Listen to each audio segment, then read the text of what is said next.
والے ایسے ہیں لا تاجد قومی یؤمنون باللہ والیوم الاخر یوادون من حاد اللہ ورسولہ، جو اللہ اور اللہ کے رسول کا دشمن ہے ایمان والے کبھی بھی اس سے محبت نہیں کرتے۔ ایمان والوں کی محبت ہوتی ہے ایمان کی وجہ سے۔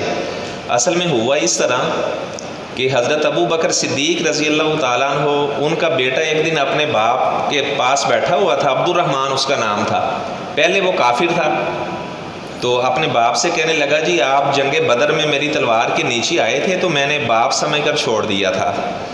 تو حضرت ابو بکر فرمانے لگے اللہ کی قسم اگر تو میری تلوار کے نیچے اس دن آ جاتا نا کہ محمد صلی اللہ علیہ وسلم کا دشمن سمجھ کر تیرا سر میں اتار دیتا۔ میں نے ترس نہیں کرنا تھا یہ میرا بیٹا ہے، میں نے نبی کا دشمن سمجھ کر تیرا سر اتار دینا تھا۔ اور ایسے ہی حضرت ابو عبیدہ بن جراح رضی اللہ تعالیٰ عنہ، جس کو آپ صلی اللہ علیہ وسلم نے اس امت کا امین قرار دیا، حضرت ابو عبیدہ بن جراح نے اپنے سگے باپ کو جہنم واصل کیا۔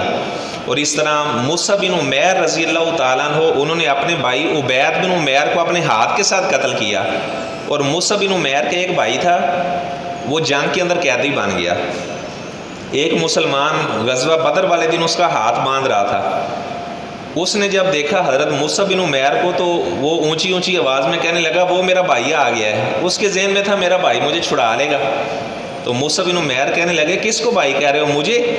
وہ کہنے لگا ہاں میرا بھائی ہو تو سفارش کر دو مجھے چھوڑ دیں۔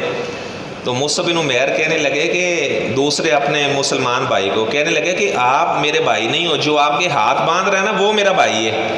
اور وہ اس مسلمان سے کہنے لگے کہ اس کے ہاتھ ذرا مضبوطی کے ساتھ باندھنا، اس کی ماں بڑی مالدار ہے، وہاں سے فدیہ زیادہ آئے گا۔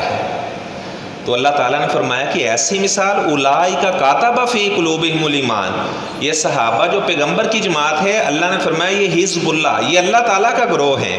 فرمایا کہ اللہ تعالیٰ نے صحابہ کے دلوں کے اوپر ایمان کو لکھ دیا تھا۔